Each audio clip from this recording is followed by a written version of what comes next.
ॐ तव कथामृतं तप्तजीवनं कविभिरीडितं कल्मषापहं श्रवणमङ्गलं श्रीमदाततं भुवि गृह्णन्ति ये भूरिदा जनाः। श्री श्री रामकृष्ण कथामृत चतुर्थ खंड पृष्ठ 195। बलराम रथयात्रा नरेन्द्र आदि भक्त मान गहन संकीर्तन आनंद। दिन गोटाए हेलाणी ठाकुरे आहारांते पुणी बैठकखाना घर को आसी भक्त मान संगरे बसिछंती। जड़े भक्त पूर्ण को डाकी आनिछंती। ठाकुरे महानंदरे मास्टर को कहउछंती, हे तो पूर्ण आसीछि। नरेन्द्र, छोट नरेन, नारायण, हरिपद और अन्यान्य भक्त माने पाखरे बसिछंती और ठाकुरंक सहित कथा कहउछंती। छोट नरेन कहउछंती, अच्छा आम मानकर स्वाधीन इच्छा अर्थात फ्री विल अछि कि नहीं? श्रीरामकृष्ण कहउछंती, मु किए खजी देख तो। मु को खजु खजु से बाहरी पड़ती। मु जंत्र तुमे जंत्री। चीन देश में कंढे दुकान को चिठी नहीं जाई बोली शुणिछ। ईश्वर ही कर्ता, निजको अकर्ता जानी कर्ता परी काम कर। जे पर्यंत उपाधि से पर्यंत अज्ञान। मु पंडित, मु ज्ञानी, मु धनी, मु मानी, मु कर्ता, बाबा, गुरु ये सब अज्ञान हुए। मु जंत्र तुमे जंत्री, यह ही ज्ञान। अन्य सब उपाधि चली जाए। काठीटी पड़जा परे आउ शब्द रहे नहीं, उताप मध्य रहे नहीं, सबु ठंडा। शांति शांति शांति ही। श्रीरामकृष्ण नरेन्द्र को कहउछंती, टिके गाओ। नरेन्द्र कहउछंती, घर को जाउची, बहुत काम अछि। श्रीरामकृष्ण कहउछंती, हाँ बाबा, आम कथा कहीं शुणिब? जार अच्छी कानरे सुना तार कथा टंका सुना। जे पिंधि छिंडाकना तार कथा कहीं शुणेना। समस्तंकर हस। तुमे गुहंक बगीचा को जाइपार, प्राय शुणे आज केउठी ना गुहंक बगीचारे। ए कथा कही न थांती, तुमे बाध्य कल। नरेन्द्र चुप हो बसिछंती। टिके परे कहिले, जंत्र नहीं खाली गीत। श्रीरामकृष्ण कहउछंती, बाबू आमर जेपरी अवस्था एथिरे पारिब तो गाऊ। सेथिरे पुणी बलराम बंदोबस्त। बलराम कहती, आपण डंगारे आसिबे, जदि न मिलिला तेबे गाड़ी रे आसिबे। समस्तंकर हस। भजी देइछंती, आज सेथिपाई उपरओଳି नचाइबे। हस। एठारु दिने गाड़ी जोगाड़ करि देइथिले, भड़ा 12 अणा। मु पचारिली, 12 अणारे कौन दक्षिणेश्वर जीव? से कहिले, हाँ होइजिव। गाड़ी रास्तार जाऊ जाऊ गोटे पाख भांगी पड़ा। समस्तंकर उच्च हस। पुणी मझिरे मझिरे घोड़ा पूरा रही जाए, कौनसी मते जीव नहीं। गाड़ीवाला खूब मारिले किछि बाट दौड़ी जाए। उच्च हस। पुणी राम खड़ बजाइब आमे नाचिबू। रामर ताल ज्ञान नहीं। समस्तंकर हस।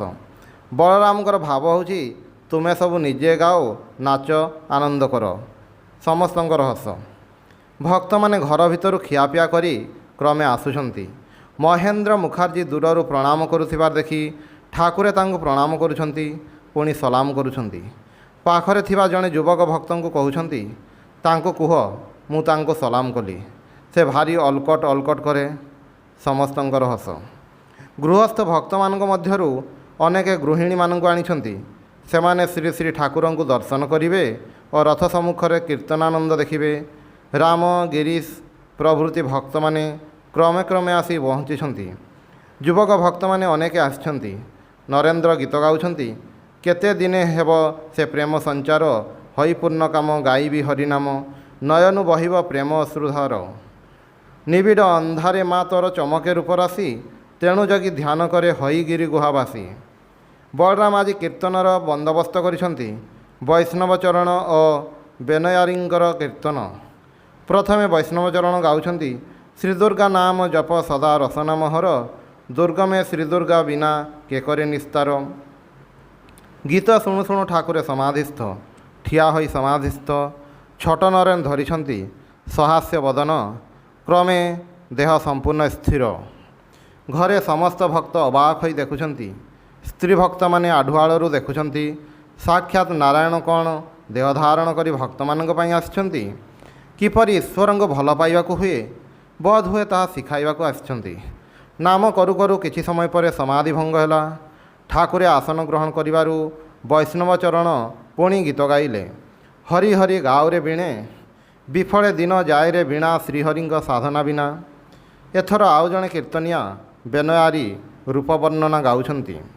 କିନ୍ତୁ ଗୀତ ଗାଉ ଗାଉ ସର୍ବଦା ଆହା ଆହା କହି ଭୂମିଷ୍ଠ ହୋଇ ପ୍ରଣାମ କରନ୍ତି। ଏଥିରେ ଶ୍ରୋତାମାନେ କେହି ହସନ୍ତି, କେହି ବିରକ୍ତ ହୁଅନ୍ତି। ଅପରାହ୍ନ ହୋଇଛି। ଇତିମଧ୍ୟରେ ବାରଣ୍ଡାରେ ଶ୍ରୀ ଶ୍ରୀ ଜଗନ୍ନାଥ ଦେବଙ୍କର ସେହି ଛୋଟ ରଥଖଣ୍ଡିକ ଧ୍ୱଜ ପତାକା ଦ୍ୱାରା ସୁସଜ୍ଜିତ କରି ଅଣାଯାଇଛି। ଶ୍ରୀ ଶ୍ରୀ ଜଗନ୍ନାଥ, ସୁଭଦ୍ରା ଓ ବଳରାମ ଚନ୍ଦନ ଚର୍ଚ୍ଚିତ ଏବଂ ବସନଭୂଷଣ ଓ ପୁଷ୍ପମାଳା ଦ୍ୱାରା ସୁଶୋଭିତ ହୋଇଛନ୍ତି। ଠାକୁରେ ବେନୟାରୀଙ୍କ କୀର୍ତ୍ତନ ଛାଡ଼ି ବାରଣ୍ଡାରେ ରଥ ଆଗକୁ ଗଲେ। ଭକ୍ତମାନେ ମଧ୍ୟ ସଙ୍ଗେ ସଙ୍ଗେ ଚାଲିଲେ। ରଥର ରଜ୍ଜୁ ଧରି ଟିକିଏ ଟାଣିଲେ। ତାପରେ ରଥ ଆଗରେ ଭକ୍ତମାନଙ୍କ ସଙ୍ଗରେ ନୃତ୍ୟ ଓ କୀର୍ତ୍ତନ କରୁଛନ୍ତି। ଅନ୍ୟାନ୍ୟ ଗୀତ ସଙ୍ଗରେ ଠାକୁରେ ପଦ ଧରିଲେ। ହରି ବୋଲିଲେ ଯାଙ୍କ ନୟନୁ ନୀର, ଆସିଛନ୍ତି ସେହି ଦୁଇ ଭାଇରେ।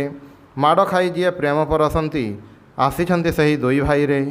ପୁଣି ନଦେ ଟଳମଳ କରେ ଗୌର ପ୍ରେମେର ହିଲ୍ଲୋଳରେ। ଛୋଟ ବାରଣ୍ଡାରେ ରଥ ସଙ୍ଗେ ସଙ୍ଗେ କୀର୍ତ୍ତନ ଓ ନୃତ୍ୟ ଚାଲିଛି।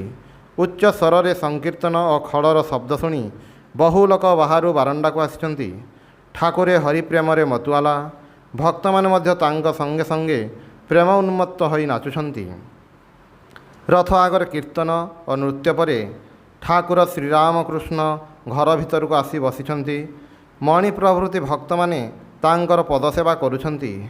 ନରେନ୍ଦ୍ର ଭାବପୂର୍ଣ୍ଣ ହୋଇ ତାନପୁରା ଧରି ପୁଣି ଗୀତ ଗାଉଛନ୍ତି। ଆସମା ଆସମା ଏ ହୃଦୟ ରମା, ପରାଣ ପୁତଳି ଗୋ, ହୃଦୟ ଆସନେ ହୁଅମା ଆସିନ, ନିରେଖେ ତୁମକୁ ଗୋ। ମା ତୁମେ ହିଁ ତାରା, ତୁମେ ତ୍ରିଗୁଣ ଧରା ପରାତ୍ପରା, ତୁମକୁ ଜାଣେ ମୁଁ ଦିନ ଦୟାମୟୀ, ତୁମେ ଦୁର୍ଗମରେ ଦୁଃଖହରା। ତୁମେ ଜଳେ ତୁମେ ସ୍ଥଳେ, ତୁମେ ହିଁ ଆଦ୍ୟା ମୂଳେ ଗୋ ମା, ଅଛ ସର୍ବଘଟେ ଅକ୍ଷପୁଟେ, ସାକାର ଆକାର ନିରକାରା। ତୁମେ ସନ୍ଧ୍ୟା, ତୁମେ ଗାୟତ୍ରୀ, ତୁମେ ଜଗଧାତ୍ରୀ ଗୋ ମା, ତୁମେ ଅକୁଳର ତ୍ରାଣକର୍ତ୍ରୀ, ସଦାଶିବଙ୍କ ମନୋହରା। ତୁମକୁ ହିଁ କରିଅଛି ଜୀବନର ଧ୍ରୁବତାରା, ଏ ସମୁଦ୍ରେ ଆଉ କେବେ କେହି ହେବି ନାହିଁ ପଥହରା। ଜଣେ ଭକ୍ତ ନରେନ୍ଦ୍ରଙ୍କୁ କହୁଛନ୍ତି, ତୁମେ ଏହି ଗୀତଟି କାହିଁକି ଅନ୍ତରେ ଜାଗିଛ ଗୋ ମା ଅନ୍ତରଜାମିନୀ। ଶ୍ରୀରାମକୃଷ୍ଣ କହୁଛନ୍ତି, ବର୍ତ୍ତମାନ ନା, ସେସବୁ ଗୀତ କାହିଁକି, ଏବେ ଆନନ୍ଦର ଗୀତ, ଶ୍ୟାମା ସୁଧା ତରଙ୍ଗିଣୀ। ନରେନ୍ଦ୍ର ଗାଉଛନ୍ତି, କେବେ କି ରଙ୍ଗେ ଥାଅ ମା ଶ୍ୟାମା ସୁଧା ତରଙ୍ଗିଣୀ, ତୁମେ ରଙ୍ଗେ ଭଙ୍ଗେ ଆପାଙ୍ଗେ ଅନଙ୍ଗେ ଭଙ୍ଗ ଦିଅ ଜନନୀ। ଭାବ ଉନ୍ମାତ ହୋଇ ନରେନ୍ଦ୍ର ବାରମ୍ବାର ଗାଇବାକୁ ଲାଗିଲେ, କେବେ କମଳେ କମଳେ ଥାଉ ମା ପୂର୍ଣ୍ଣବ୍ରହ୍ମ ସନାତନୀ। ଠାକୁରେ ମଧ୍ୟ ପ୍ରେମ ଉନ୍ମତ୍ତ ହୋଇ ନୃତ୍ୟ କରୁଛନ୍ତି ଓ ଗାଉଛନ୍ତି, ଓ ମା ପୂର୍ଣ୍ଣ ବ୍ରହ୍ମ ସନାତନୀ। ବହୁ ସମୟ ନୃତ୍ୟ ପରେ ଠାକୁରେ ପୁଣି ଆସନ ଗ୍ରହଣ କଲେ। ନରେନ୍ଦ୍ର ଭାବାବିଷ୍ଟ ହୋଇ ଅଶ୍ରୁନୟନରେ ଗୀତ ଗାଉଛନ୍ତି ଦେଖି ଠାକୁରେ ଅତ୍ୟନ୍ତ ଆନନ୍ଦିତ ହେଲେ। ରାତି ପ୍ରାୟ 9ଟା ହେବ। ଏପର୍ଯ୍ୟନ୍ତ ଭକ୍ତମାନଙ୍କ ସଙ୍ଗରେ ଠାକୁରେ ବସିଛନ୍ତି। ପୁଣି ବୈଷ୍ଣବ ଚରଣଙ୍କର ଗୀତ ଶୁଣୁଛନ୍ତି। ଶ୍ରୀ ଗୌରାଙ୍ଗ ସୁନ୍ଦର ନବ ନଟବର ତପତ କାଞ୍ଚନ କାୟ, ଚିହ୍ନିବି କେମନ୍ତେ ମୁଁ ତୁମକୁ ହରି, ଆହେ ବାଙ୍କ ବିହାରୀ, ଭୁଲିଛ କି ମଥୁରାର, ହାତୀଚଡ଼ା ଭୁଲିଛ କି ଧେନୁଚରା, କେବେ କି ମନେ ହୁଏ ତୁମରି ବ୍ରଜର ଲବଣୀ ଚରି। ରାତି 10ଟା 11ଟା ହେବ। ଭକ୍ତମାନେ ପ୍ରଣାମ କରି ବିଦାୟ ନେଉଛନ୍ତି। ଶ୍ରୀରାମକୃଷ୍ଣ କହୁଛନ୍ତି, ଆଚ୍ଛା ଆଉ ସମସ୍ତେ ଘରକୁ ଯାଅ। ନରେନ୍ଦ୍ର ଛୋଟ ନରେନଙ୍କୁ ଦେଖାଇ, ଏମାନେ 2 ଜଣ ରହିଲେ ହିଁ ହେଲା। ଗିରିଶଙ୍କ ପ୍ରତି, ତୁମେ କ'ଣ ଘରକୁ ଫେରି ଖାଇବ, ଟିକିଏ ରୁହ। ତମାଖୁ। କିନ୍ତୁ ବଳରାମଙ୍କର ଚାକର ମଧ୍ୟ ସେହିପରି, ଡାକି ଦେଖ ଦେବ ନାହିଁ। ସମସ୍ତଙ୍କର ହସ, କିନ୍ତୁ ତୁମେ ତମାଖୁ ଖାଇଯାଅ। ଶ୍ରୀଯୁକ୍ତ ଗିରିଶଙ୍କ ସାଙ୍ଗରେ ଜଣେ ଚଷମା ପିନ୍ଧା ବନ୍ଧୁ ଆସିଛନ୍ତି। ସେ ସମସ୍ତ ଦେଖି ଶୁଣି ଚାଲିଗଲେ। ଠାକୁରେ ଗିରିଶଙ୍କୁ କହୁଛନ୍ତି, ତୁମକୁ ଓ ଅନ୍ୟମାନଙ୍କୁ କହୁଛି, ଜୋର କରି କାହାକୁ ଏଠାକୁ ଆଣ ନାହିଁ, ସମୟ ନହେଲେ ହୁଏ ନାହିଁ। ଜଣେ ଭକ୍ତ ପ୍ରଣାମ କଲେ। ସାଥିରେ ପିଲାଟିଏ। ଠାକୁରେ ସ୍ନେହରେ କହୁଛନ୍ତି, ଏଥର ତୁମେ ଆସ, ଏଇଠି ସଙ୍ଗରେ ଅଛି। ନରେନ୍ଦ୍ର, ଛୋଟ ନରେନ, ଅନ୍ୟ ଜଣେ 2 ଜଣ ଭକ୍ତ କିଛି ସମୟ ରହି ଘରକୁ ଫେରିଗଲେ। ଶ୍ରୀରାମକୃଷ୍ଣ ବୈଠକଖାନାରେ ପଶ୍ଚିମ ପାଖ ଛୋଟ ଘରେ ଶଯ୍ୟାରେ ଶୟନ କରିଛନ୍ତି। ରାତି 4ଟା। ଘରର ଦକ୍ଷିଣ ପଟରେ ବାରଣ୍ଡା। ସେଠାରେ ଖଣ୍ଡିଏ ଷ୍ଟୁଲ ପଡ଼ିଛି। ତା ଉପରେ ମାଷ୍ଟର ବସିଛନ୍ତି। ଟିକିଏ ପରେ ଠାକୁରେ ବାରଣ୍ଡାକୁ ଆସିଲେ। ମାଷ୍ଟର ଭୂମିଷ୍ଠ ହୋଇ ପ୍ରଣାମ କଲେ। ସଂକ୍ରାନ୍ତି ବୁଧବାର 15 ଜୁଲାଇ 1885 ଖ୍ରୀଷ୍ଟାବ୍ଦ। ଶ୍ରୀରାମକୃଷ୍ଣ କହୁଛନ୍ତି, ମୁଁ ଆଉ ଥରେ ଉଠିଥିଲି। ଆଚ୍ଛା, ସକାଳ ଓଳି କ'ଣ ଯିବି? ମାଷ୍ଟର କହୁଛନ୍ତି, ଆଜ୍ଞା, ସକାଳ ଓଳି ଢେଉ ଟିକିଏ କମ୍ ଥାଏ। ଭର ହୋଇଛି, ଏପର୍ଯ୍ୟନ୍ତ ଭକ୍ତମାନେ ଆସି ପହଞ୍ଚି ନାହାନ୍ତି। ଠାକୁରେ ମୁହଁ ଧୋଇ ମଧୁର ସ୍ୱରରେ ନାମ ନେଉଛନ୍ତି। ପଶ୍ଚିମ ଘରର ଉତ୍ତରପଟ ଦ୍ୱାର ପାଖରେ ଠିଆ ହୋଇ ନାମ କରୁଛନ୍ତି। ପାଖରେ ମାଷ୍ଟର। ଟିକିଏ ପରେ ଅନତି ଦୂରରେ ଗୋପାଳ ମା ଆସି ଠିଆ ହେଲେ। ଅନ୍ତପୁର ଦ୍ୱାରର ଅନ୍ତରାଳରେ ଜଣେ ଦୁଇ ଜଣ ସ୍ତ୍ରୀ ଭକ୍ତ ଆସି ଠାକୁରଙ୍କୁ ଦେଖୁଛନ୍ତି, ଯେପରି ବୃନ୍ଦାବନର ଗୋପୀମାନେ ଶ୍ରୀକୃଷ୍ଣଙ୍କୁ ଦର୍ଶନ କରୁଛନ୍ତି ଅଥବା ନବଦ୍ୱୀପର ମହିଳା ଭକ୍ତଗଣ ପ୍ରେମ ଉନ୍ମତ୍ତ ଶ୍ରୀ ଗୌରାଙ୍ଗଙ୍କୁ ଆଢ଼ୁଆଳରୁ ଦେଖୁଛନ୍ତି। ରାମ ନାମ ପରେ ଠାକୁରେ କୃଷ୍ଣ ନାମ ନେଉଛନ୍ତି। କୃଷ୍ଣ କୃଷ୍ଣ ଗୋପୀକୃଷ୍ଣ, ଗୋପୀ ଗୋପୀ, ଗୋପାଳ ଜୀବନ କୃଷ୍ଣ, ନନ୍ଦନ ନନ୍ଦନ କୃଷ୍ଣ, ଗୋବିନ୍ଦ ଗୋବିନ୍ଦ, ପୁଣି ଗୌରାଙ୍ଗଙ୍କ ନାମ ନେଉଛନ୍ତି। ଶ୍ରୀକୃଷ୍ଣ ଚୈତନ୍ୟ ପ୍ରଭୁ ନିତ୍ୟାନନ୍ଦ ହରେ କୃଷ୍ଣ ହରେ ରାମ ରାଧେ ଗୋବିନ୍ଦ, ପୁଣି କହୁଛନ୍ତି ଅଲେଖ ନିରଞ୍ଜନ ନିରଞ୍ଜନ କହି କାନ୍ଦୁଛନ୍ତି। ତାଙ୍କର କାନ୍ଦ ଦେଖି ଓ କାତର ସ୍ୱର ଶୁଣି ପାଖରେ ଦଣ୍ଡାୟମାନ ଭକ୍ତମାନେ କାନ୍ଦୁଛନ୍ତି। ସେ କାନ୍ଦୁଛନ୍ତି ଓ କହୁଛନ୍ତି, ନିରଞ୍ଜନ, ଆରେ ବାପ, ନେ ଖାରେ, କେବେ ତୋତେ ଖୁଆଇ ଜନ୍ମ ସଫଳ କରିବି? ତୁ ମୋ ପାଇଁ ଦେହ ଧାରଣ କରି ନର ରୂପରେ ଆସିଛୁ। ଜଗନ୍ନାଥଙ୍କ ପାଖରେ ପ୍ରାର୍ଥନା କରୁଛନ୍ତି, ଜଗନ୍ନାଥ ଜଗବନ୍ଧୁ ଦୀନବନ୍ଧୁ, ମୁଁ ତ ଜଗତ ଛଡ଼ା ନୁହେଁ, ମୋତେ ଦୟା କର। ପ୍ରେମ ଉନ୍ମତ୍ତ ହୋଇ ଗାଉଛନ୍ତି, ଓଡ଼ିଶା ଜଗନ୍ନାଥ ଭଜ ବିରାଜଜି। ଏଥର ନାରାୟଣଙ୍କର ନାମ କୀର୍ତ୍ତନ କରି କରି ନାଚୁଛନ୍ତି ଓ ଗାଉଛନ୍ତି, ଶ୍ରୀମନ୍ନାରାୟଣ ଶ୍ରୀମନ୍ନାରାୟଣ ନାରାୟଣ ନାରାୟଣ। ନାଚି ନାଚି ପୁଣି ଗୀତ ଗାଉଛନ୍ତି, হলাম যার জন্য পাগল, তারে কই পেলাম সই, ব্রহ্মা পাগল, বিষ্ণু পাগল, আর পাগল শিব। তিন পাগলে যুক্তি করে ভাঙলে নবদ্বীপ, আর এক পাগল দেখে এলাম বৃন্দাবনের মাঠে, রায়কে রাজা সাজায়ে আপনি কটাল সাজে। ଏଥର ଠାକୁରେ ଭକ୍ତମାନଙ୍କ ଗହଣରେ ଛୋଟ ଖଟଟିରେ ବସିଛନ୍ତି। ଦିଗମ୍ବର ଯେପରି 5 ବର୍ଷର ବାଳକ। ମାଷ୍ଟର ବଳରାମ ଆଉ ମଧ୍ୟ ଜଣେ ଦୁଇ ଜଣ ଭକ୍ତ ବସିଛନ୍ତି। ଶ୍ରୀରାମକୃଷ୍ଣ କହୁଛନ୍ତି, ଈଶ୍ୱରୀୟ ରୂପ ଦର୍ଶନ କରାଯାଏ। ଯେତେବେଳେ ସବୁ ଉପାଧି ଚାଲିଯାଏ, ବିଚାର ବନ୍ଦ ହୋଇଯାଏ, ସେତେବେଳେ ଦର୍ଶନ ହୁଏ। ସେତେବେଳେ ମନୁଷ୍ୟ ଅବାକ ସମାଧିସ୍ଥ ହୁଏ। ଥିଏଟରକୁ ଯାଇ ବସି ଲୋକମାନେ କେତେ ଗପନ୍ତି, ଏଣୁ ତେଣୁ ଗପ। ପର୍ଦ୍ଦା ଉଠିଲେ ସବୁ ଗପସପ ବନ୍ଦ ହୋଇଯାଏ। ଯାହା ଦେଖେ ସେଥିରେ ହିଁ ମଗ୍ନ ହୋଇଯାଏ।